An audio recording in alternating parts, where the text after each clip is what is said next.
Olá! Sejam muito bem-vindos ao meu canal, o canal Tatiana Sampaio, onde nós estamos aqui nessa jornada com Dante e Beatriz, agora pelo paraíso de Dante.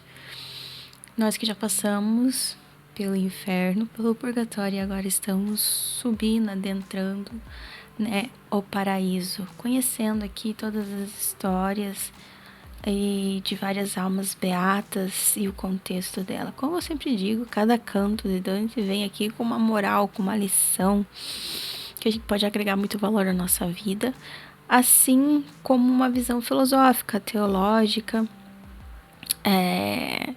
e comportamental, né, referente a críticas da época. E nada mais é o que se resume aqui nesse canto. A gente vai ver realmente uma alma falando sobre como que era a cidade natal, Florença, no tempo dela, e como ela acabou se tornando uma cidade decadente e cheia de imoralidade, de vícios e de pecados e de corrupção. Como vocês já viram no canto passado, no canto 14, nós estávamos adentrando o quinto planeta, né? O quinto planeta, o quinto céu, que é na verdade representado pelo planeta Marte, que eu falei para vocês que tem uma ligação lá com Marte, que é na visão dos pagãos, um deus da guerra, né? Porque aqui estão as almas mártires que morreram em defesa da fé. Foram os defensores da fé, os guerreiros da fé. Então, aquele negócio de tentar explicar e dar um símbolo, um significado, para que a gente possa compreender melhor. Então, Dante saltou do quarto céu, que era o céu do sol, dos intelectuais, dos iluminados pela sabedoria divina.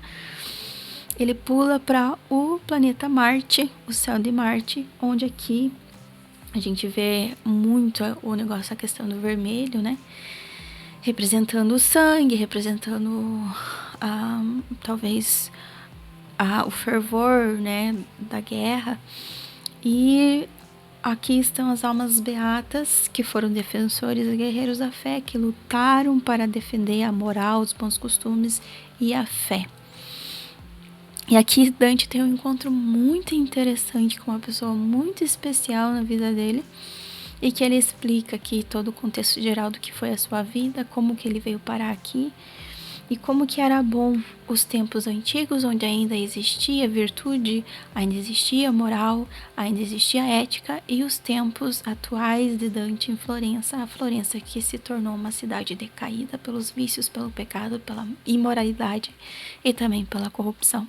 Então, no mais, é isso que circunda aqui, que é o contexto desse canto, mas é uma coisa muito legal. E é uma história muito legal e que agrega muito valor na nossa vida. Então, a introdução do canto começa mais ou menos assim. Dante encontra Catiaguida, seu trisavô, que desce da cruz para vir até ele. Catiaguida o acolhe paternalmente, assim como Anquises fizera com Enéas nos Campos Elíseos, na Eneida. O poeta então lhe pergunta seu nome, e o trisavô responde-lhe depois de descrever a Florença do seu tempo e a própria morte. A cidade é apresentada como pacífica e honesta, diferente da época de Dante. Catiaguida morre em uma cruzada. E assim começa o canto. Ele fala que ele estava lá no quarto céu, quando de repente, como se fosse um clarão de luz, ilumina todo lugar, e ele é meio que levado, impulsionado, puxado para esse novo céu, que é o céu de Marte.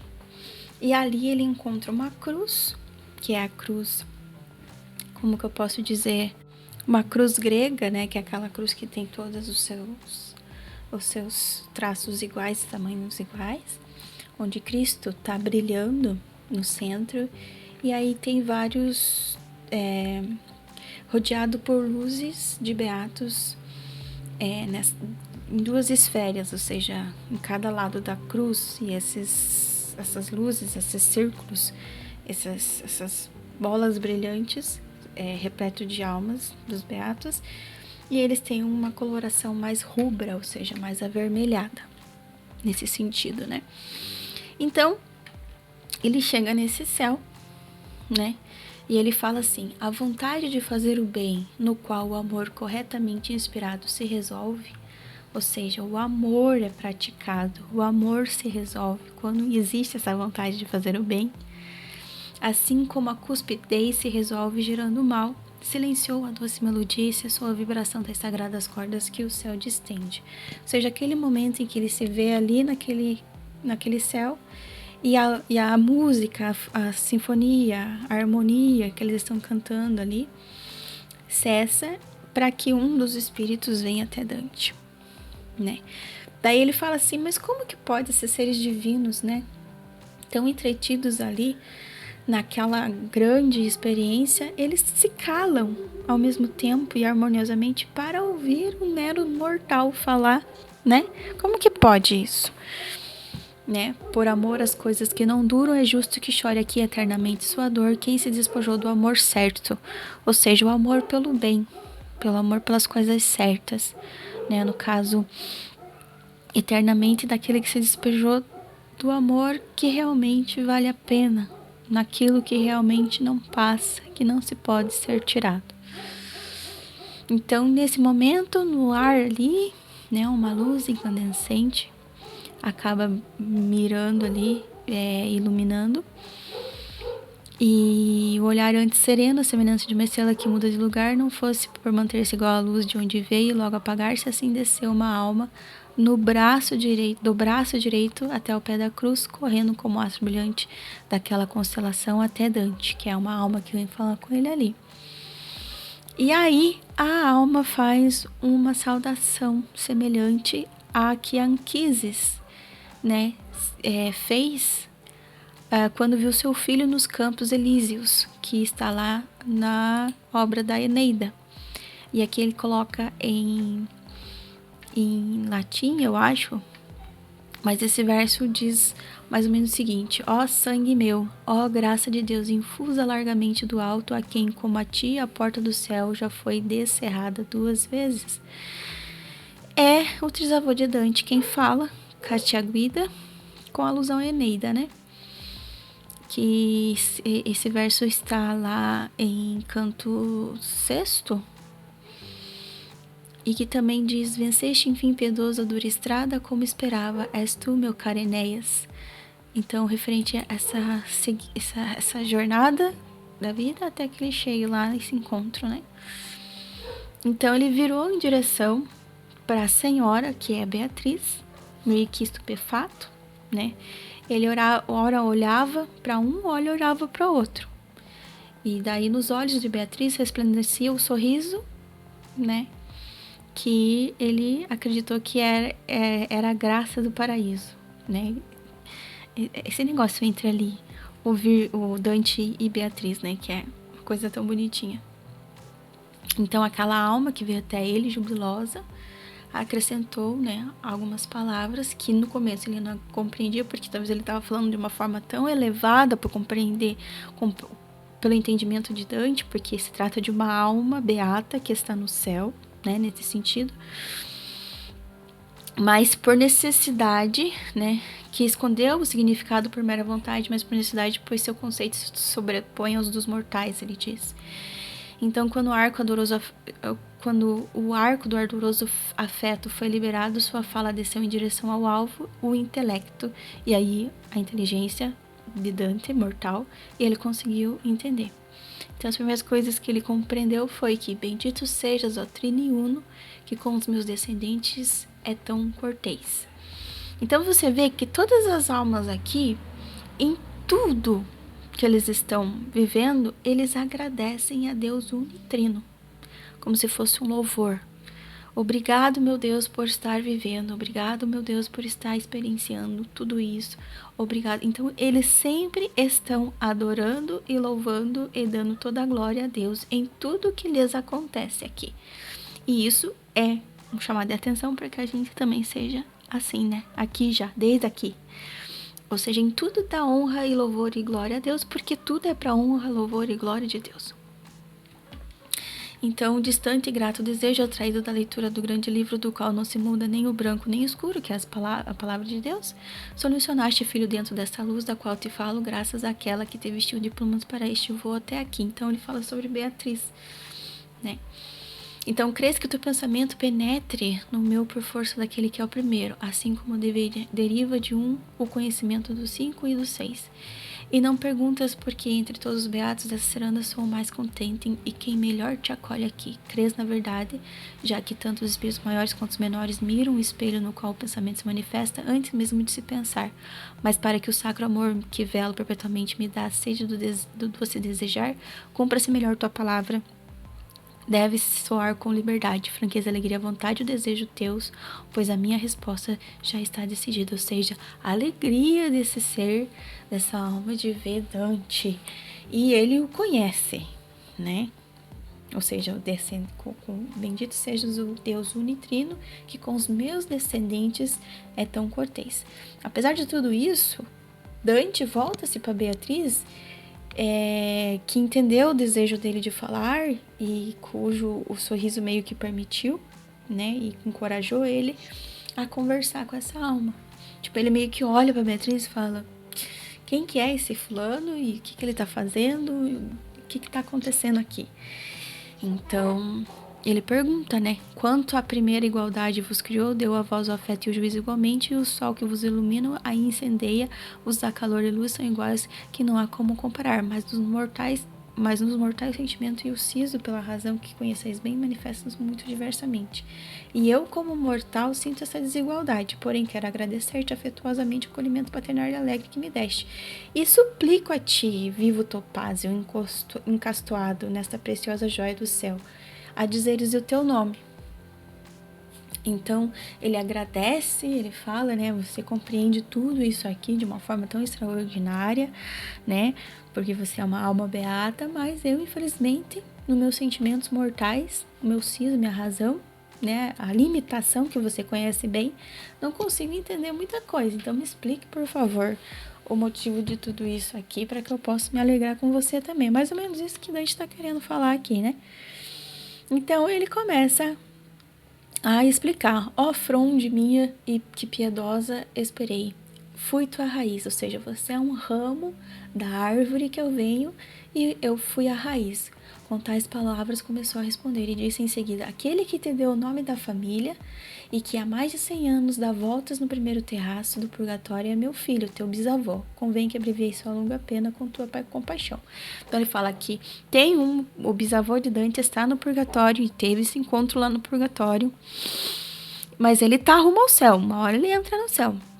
E ele pede para Dante, né, como parte da família, que abrevie sua longa pena com tua compaixão. Você sabe que na religião católica existe a fé, né, de rezarmos pelas almas que estão no purgatório, porque as nossas orações têm o efeito de amenizar e diminuir a pena dessas almas para que elas consigam purgar o máximo possível, o mais rápido possível, tudo que eles têm que purgar lá no purgatório, para que então eles adentrem o céu. Então, eles não podem rezar mais por eles mesmos, mas nós que estamos aqui podemos rezar pelas almas, que a gente não tem ao certo se está no purgatório ou no céu, mas a gente sempre deve rezar, e por isso que a gente também tem a fé, a devoção do dia de finados e das orações pelos fiéis defuntos, tanto em toda a missa quanto nas nossas orações particulares, que é o alívio das almas do purgatório, para que as penas deles sejam amenizadas e eles adentram o céu. Então é isso que o trisavô de Dante, o Cacciaguida tá pedindo para Dante rezar por esse bisavô dele, que é filho dele, que ele adentre o céu, o paraíso, mais rápido, com suas orações, é claro, né?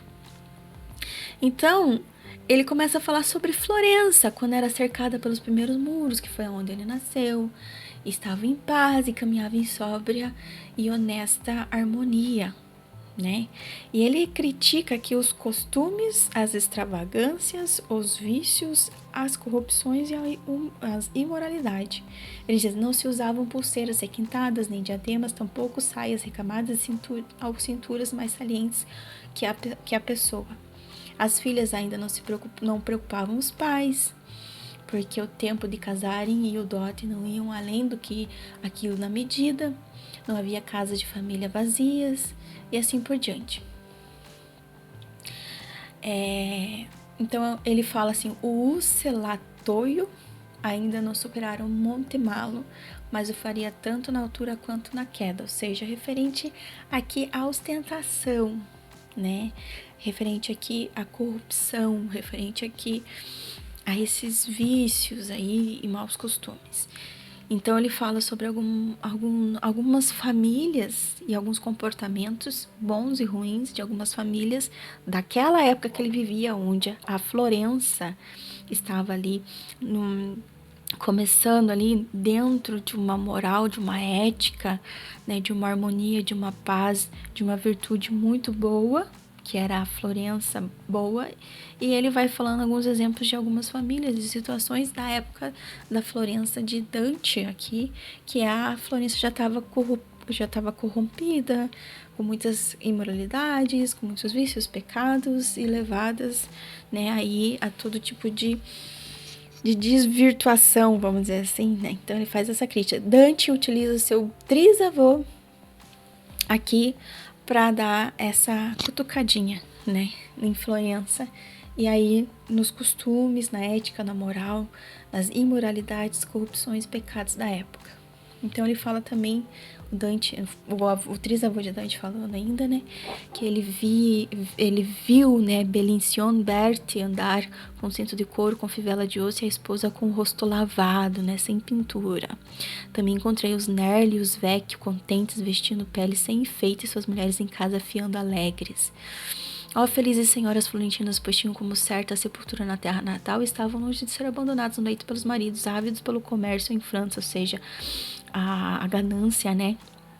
E solícita, uma senhora velava o berço do filho empregando aquele idioma materno que agrada tanto ao pai quanto à mãe. Outra, enquanto desfiava o novelo na roca, narrava para a família os feitos dos troianos, romanos e fiesolanos, ou seja, a tradição, os bons costumes, né, o convívio em família. Seria espantoso topar naquela época com uma cianguela, um lapo saltarello, que são maus exemplos, como hoje é o ver um Cicianato ou uma Cornélia, que são os bons exemplos aqui que ele fala, né.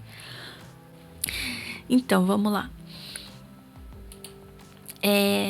Quem que foi esses fulanos aqui, né, que Dante está querendo dizer? Então, Sardanápalo foi um rei assírio lendário, conhecido por sua vida de excessos, por ter sido um símbolo de decadência e depravação. Segundo a tradição, ele cometeu suicídio após a derrota, queimando-se vivo junto com seus bens e concubinas, né? Então, o hedonismo, a corrupção, a imoralidade aqui é criticada por Dante. O Celatóio e Montemalo, eles são dois bairros da Florença, uma área mais moderna e próspera eventualmente superaria o Monte Malo, ou uma área mais antiga e menos desenvolvida. Ciagella e Lapo Saltarello eram conhecidos na Florença de Dante como figuras associadas à corrupção e à degradação moral. São mencionados aqui para representar a degeneração dos valores e da moral na Florença contemporânea de Dante. Aí aparece aqui... tem mais uma pessoa aqui. Eu acho que são isso. Em contrapartida, ele dá ali o exemplo de... Em contraste, ele dá Cincianato e Cornélia, que são figuras históricas romanas conhecidas por suas virtudes e dignidade. Cincinnatus era um exemplo de liderança e simplicidade, enquanto Cornélia era esposa exemplar e mãe de Gracchus, conhecida por sua moralidade e dedicação à família. Então Dante compara as figuras da sua época, Cianguella e Lapo Saltarello, com essas figuras de virtude para destacar a perda da moralidade e o contraste entre o passado e o presente.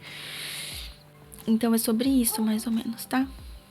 Aí ele fala sobre Belincion Berti, que foi um cidadão florentino da época de Cacciaguida, conhecido por sua simples vida e modesta.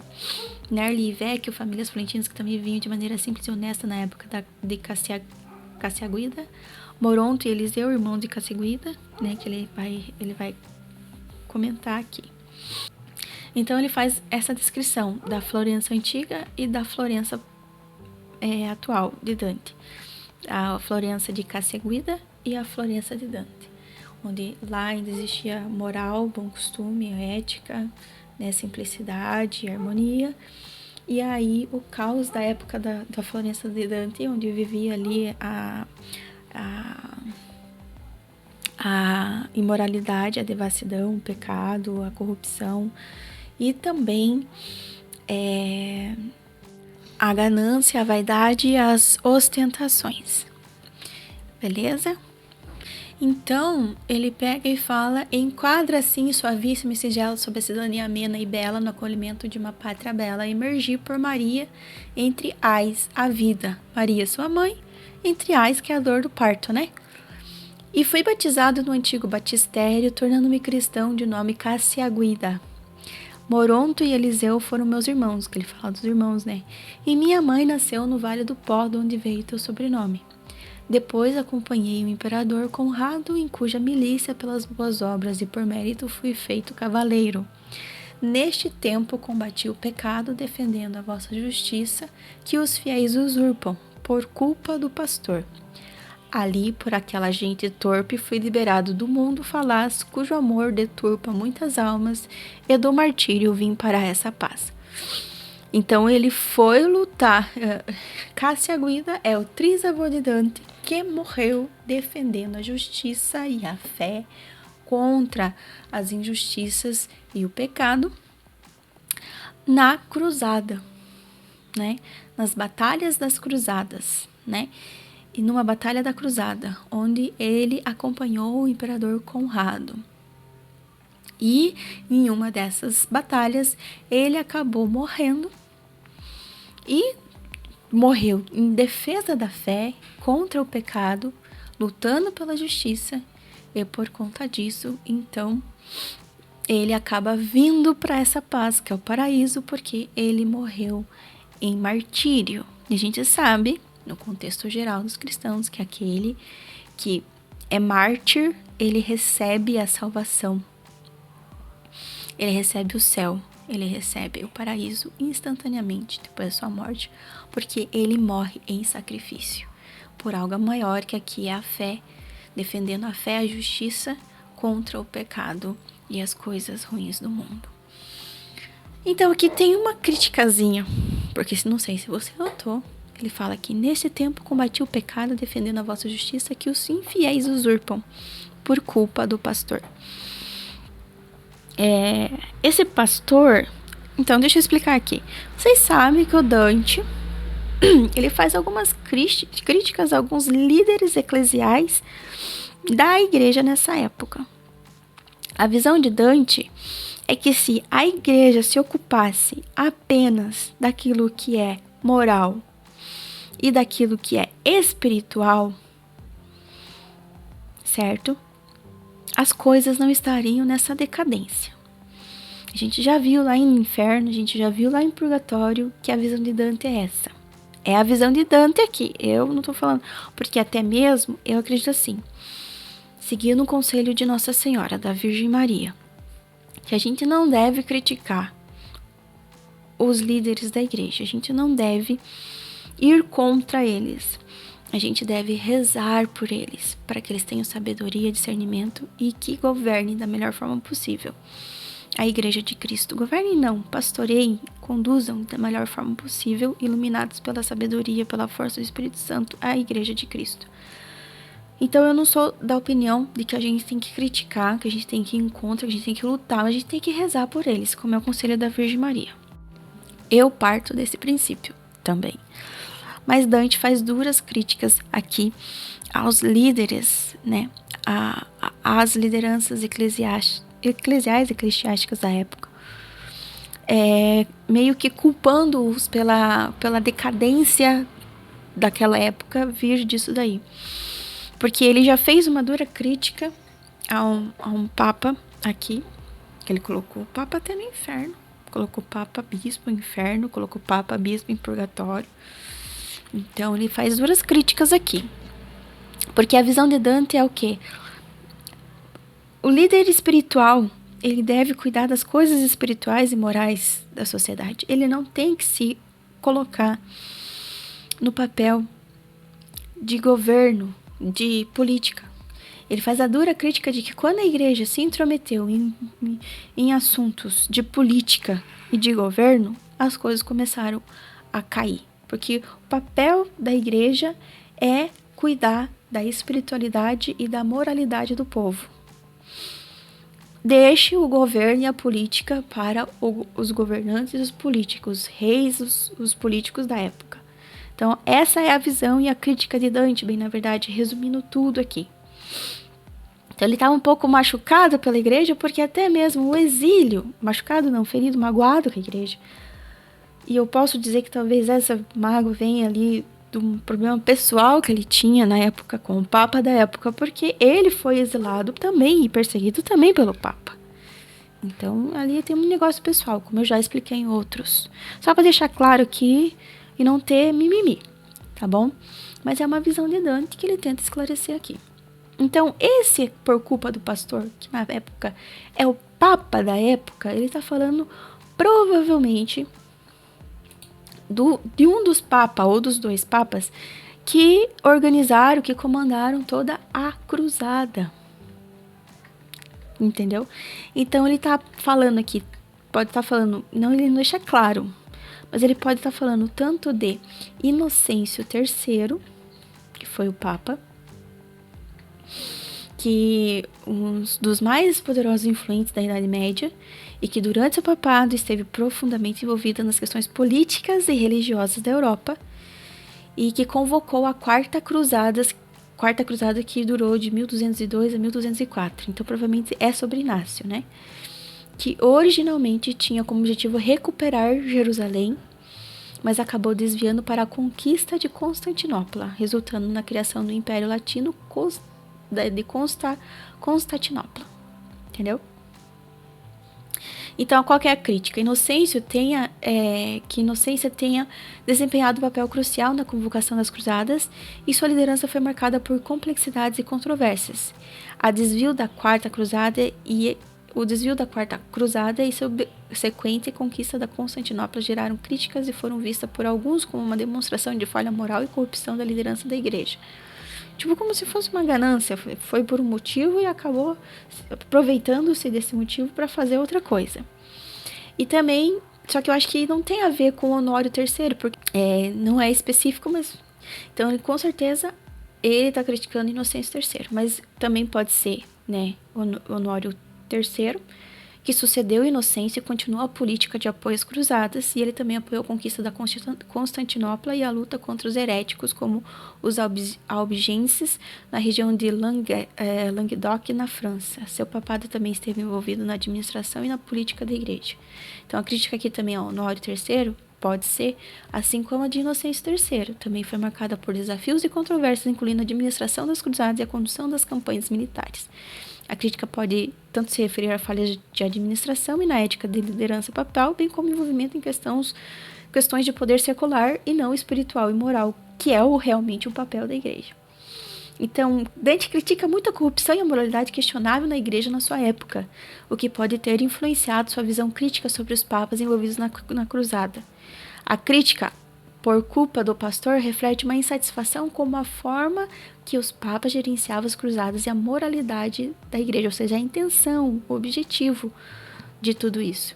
Então, Dante via a falha dos líderes eclesiásticos como uma das razões para as injustiças e os conflitos da época. Os dois papas tiveram um papel significativo nas cruzadas, cujas decisões políticas poderiam ser vistas como problemáticas e moralmente questionáveis. As motivações, as intenções, que às vezes começou até bem, mas terminou assim, né, meio que desvirtuando. Então, Dante critica aqui a liderança papal por sua falha com lidar com a justiça e a moralidade, né, refletindo a sua visão crítica da igreja e suas ações durante esse período. Mas, como eu falei pra vocês, eles têm ali, né, um negocinho contra o Papa da época. Na visão de Dante, é papel de rei, de imperador e de guerreiro, de guerra, de soldado. Não tem nada a ver com a liderança espiritual da igreja, né? Então ele critica isso. As cruzadas. As cruzadas foram expedições militares realizadas pelos cristãos europeus para recuperar a Terra Santa do controle muçulmano naquela época. Embora fossem inicialmente motivadas por o desejo de defender e recuperar lugares sagrados, as cruzadas também envolveram muitos aspectos de conquista e poder político. Então, é essa desvirtuação aqui que tanto Cacciaguida quanto Dante estão criticando. Então, Cacciaguida aqui, ele foi um soldado, um guerreiro da cruzada que lutou com o Conrado, né? Então, quem que foi o Conrado, gente? Conrado, ele tá falando de Conrado III, que é o imperador com quem Cacciaguida lutou as cruzadas. Ele foi uma figura importante na política e na guerra da época. Tá bom? Então, é uma crítica aqui, bem na verdade, esse canto, né? Então, Cacciaguida está refletindo sobre a sua experiência como cruzado, afirmando que a sua luta também era uma intenção boa, justa e verdadeira, que era a luta, ele estava lutando, apesar de tudo esse fuzuê lá em cima, ele estava lutando contra os infiéis e a defesa da justiça divina, que estavam motivados pela necessidade de combater o pecado e a usurpação dos lugares sagrados, a profanação dos lugares sagrados. Então ele critica também a liderança e o papel da época, implicando que as falhas dos líderes da igreja foram uma das razões pelas quais tais conflitos eram necessários. Esse trecho é uma crítica ao estado da igreja e ao papel das cruzadas, refletindo a visão crítica de Dante sobre a corrupção e a falha moral na liderança religiosa do seu tempo. Então, é uma crítica de Dante que ele usa o seu trisavô para mencionar, que foi realmente uma pessoa, né? Cacciaguida foi realmente um soldado, um lutador na cruzada, né? Foi trisavô de Dante, uma figura importante que representa a virtude e a simplicidade da fluência antiga, e que ele morreu realmente nas cruzadas lutando em defesa da fé, junto com Conrado, imperador lá naquela época de Conrado III, imperador naquela época, que foi figura importante na política e na guerra daquela época. Então ele fala aqui muito sobre moralidade, sobre ética, sobre corrupção, sobre pecado, sobre vício, sobre imoralidade, sobre ganância, sobre vaidade e sobre essa deturpação aí do que é o poder eclesial e o que é o poder imperial, e que as coisas deveriam desde o começo ficar cada um no seu lugar, cada um no seu quadrado, mas que por causa que teve essas mudanças, por causa literalmente por causa de ganância, por causa de vaidade, por causa de orgulho, de poder e tal, acabou acontecendo aí essas corrupções da moralidade da época, e a corrupção nessa época de Dante, porque quando não havia isso, Cacciaguida dá longos exemplos ali de como que era antes, como era bom antes, como estava tudo em ordem, em harmonia antes, como era para ser, e depois, por causa de tudo isso, aconteceu tudo isso. Então, como a gente sabe, todos nós somos mortais, pecadores, temos nossas tendências da carne. E todo mundo é passível a erro. Só que eu lembro que Deus tira de todo mal um bem, certo? E não há, como a gente já nesses últimos tempos é o que mais a gente ouviu em toda a mídia mundial, é que não existe autoridade ou poder debaixo do céu, em cima da terra, que não seja por vontade, permissão ou providência de Deus.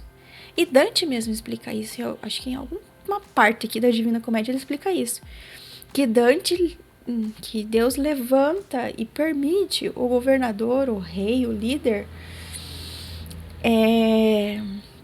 para o seu povo de acordo com a necessidade daquele povo. Então, vocês vão receber o que vocês merecem. E aí Deus permite. Então, não existe nada debaixo do céu, acima da terra, que não seja por permissão, vontade, ou providência, ou misericórdia de Deus. E que tudo está dentro ali de um contexto, e que Deus está no controle de tudo. E que Deus tira um bem muito maior de tudo isso. Então, Deus tira um bem muito maior de todo o mal. Então, a gente não deve questionar o porquê, né? Mas a gente deve rezar para Deus para que todos os líderes e governantes sejam bons líderes e bons governantes e que não façam sofrer o povo. Assim como Salomão pediu no antigo canto, não no canto anterior. Assim como Salomão pediu a sabedoria para governar o povo de Deus, para governar, né, no seu reinado, a sabedoria e recebeu. Assim a gente tem que pedir para todos os líderes, todos os governantes, todos aqueles que estão em cargo de autoridade, de poder e que podem, sim, tanto fazer uma nação inteira padecer como uma nação inteira prosperar e ser abençoada. Então é nesse sentido. Mas Dante faz essa crítica, onde que falou, tem que separar o que é espiritual e moral, o que é político e de poder e governo. E não dá para misturar as coisas, porque senão vira baderna. E aí ele dá o exemplo de Florença decadente, que foi realmente isso que ele acredita que aconteceu. Se cada um tivesse fazendo o seu papel e cuidando daquilo que precisava cuidar, não tinha virado essa bagunça. Então, essa é a crítica, eu acho que, de Dante para a igreja, quanto o império, quanto o reinado e quanto as motivações que fazem as pessoas fazer, né, as coisas. Então, é aquele negócio, seguir o exemplo de Salomão, pedir sabedoria, né, para esses líderes e governantes, que a gente pode trazer como uma lição, uma moral da história para nós também, né? Sabedoria e inteligência e boa conduta para os líderes, todos os tipos de líderes, todos os tipos de governantes, todos aqueles que têm cargos de autoridade que estão ali para conduzir o povo, para que sejam sábios como foram Salomão e saibam governar, trazendo paz, prosperidade, felicidade para o povo e não decadência e sofrimento, né? Então, eu acho que não está aqui por acaso. Então, aqui estão todas as almas que lutaram em defesa da fé, que foram mártires pelas coisas certas. Não estou dizendo que talvez não tenha. A gente vai caminhando sobre os cantos aqui. Talvez não tenha só pessoas que lutaram pela fé. Talvez tenha pessoas que lutaram, que deram a sua vida, se sacrificaram pelo que é certo, pelo que é bom, belo, virtuoso e verdadeiro, pela honestidade, pela justiça, pela moral e bons costumes. E também pela fé. Então aqui Cacciaguida é uma pessoa que lutou na cruzada em favor da fé, contra o pecado, mas também buscando a justiça, aquilo que era certo, defendendo aquilo que era o certo, aquilo que era justiça, aquilo que era bom, né? Contra o pecado e contra a imoralidade, defendendo a moral, a ética e os bons costumes e a sua fé. Então aqui ele é um mártir que está no céu porque foi mártir e lutou e doou e entregou a sua vida defendendo a fé, a justiça, a moral, os bons costumes e a ética daquilo que é uma boa vida e de aquilo que é verdadeiro, bom e virtuoso e assim por diante. Então assim se resume esse canto. Eu acho que já me estendi demais, né? Mas a gente viu que a gente teve bastante gente aqui e teve uma polêmica aqui no meio. Então, por isso desse vídeo grande. Mas é isso, gente. Se você gostou desse canto, curta, comenta e compartilha. Se sabe de alguém que conhece, que goste desse tipo de assunto, compartilha também. Chama pra cá pra viver essa jornada com a gente, porque eu tenho certeza que não vai se arrepender e vai agregar muito valor na vida. Então, é isso. Eu fico por aqui, porque já me estendi demais. E continuamos no próximo canto, que vai ser o 16. Com certeza continuaremos nesse céu de Marte, onde estão aqui todas as almas beatas, que foram mártires, que deram sua vida em defesa da fé. Foram guerreiras da fé, mas também da justiça, da honestidade, da ética, da moral, dos bons costumes. Defendendo aquilo que era bom, belo e verdadeiro e virtuoso com suas próprias vidas. Ok? Então é isso. Beijo, Deus abençoe vocês, fiquem com Deus e até o próximo vídeo, se Deus quiser.